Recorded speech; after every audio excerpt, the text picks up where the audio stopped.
Hello, so this is Heather Browning, and I guess it's kind of obvious. We're doing a walkthrough of the week 2 individual paper. Your first team paper, surprisingly enough, I believe is week 3. Yeah, so this is going to be an individual paper. I was just talking to myself because I'm like, I should be labeling these BIO350 and not just week 1, week 2. Ugh, whatever. It is too early. So here you have the general directions. The points are going to be in the rubric. You won't see the faculty materials. You'll just see the student materials, which will have the rubric, and then also the video playlist. So first, you'll have to access this site. So when you click on it, it's going to open a window. Let me take you over to that window. I think I can just click on it. Oh, it worked. So let me pause for 1 second to extend the screen. Alright, so what you're going to get is a footprint calculator, carbon footprint calculator. You'll put in the number of people of your household and zip code. Click on get started. It takes it a little bit, like probably about 30 seconds, so just be patient. And then when you do that, you'll get the next screen, which is this one, because I clicked on stuff. And it looks like this basically. So have your natural gas bills, all your various bills, stick them in, and then you'll do all this stuff, which is how you could reduce your emissions. That will help with the assignment. There's also transportation. This is where I would get screwed because we have so many motorcycles. My husband is a junkie. And then over here is waste, and you'll put in all that stuff. Then go over here and you will view your report once you've done all that stuff. How does it have things when I haven't put anything in? Huh, who knows?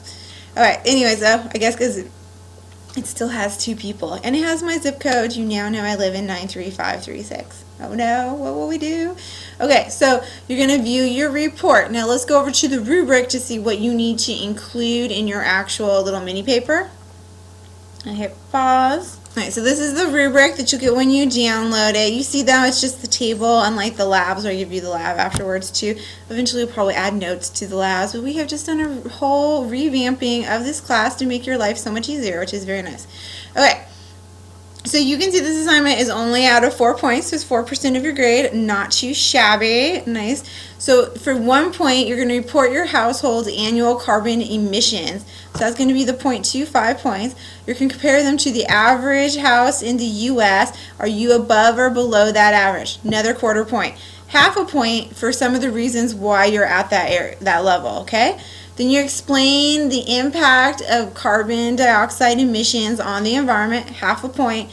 At least 2 examples of potential impacts on your local environment, half a point. Also where you get your references in. And then list 3 ways your household could reduce their CO2 emissions. You saw on that little calculator, it did give you options of how you might be able to do that, and what is the most realistic and what would be the most difficult to do. So that's going to give you a point to each. Okay?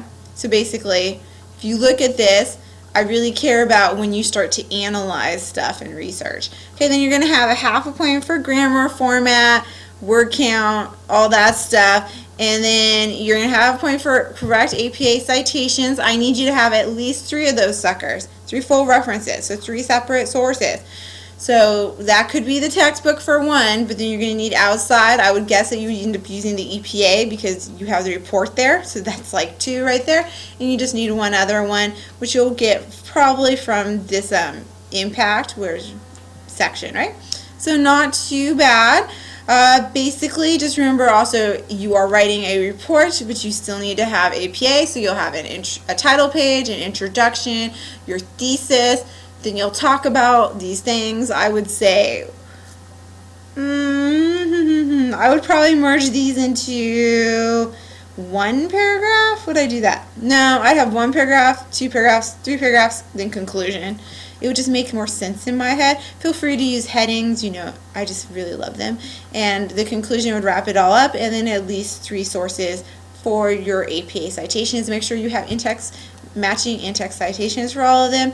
And yes, I am paying the butt if I have to do format that is not nice. If you don't double space and do that last stuff, I will complain. Of course, that's my cell phone. Of course, remember that you can submit a draft of assignments before Monday at noon, so you should be okay if you have any issues. Okay, I think that's everything, right? Sounds like everything. If there's not everything, send me a private message. Let me know.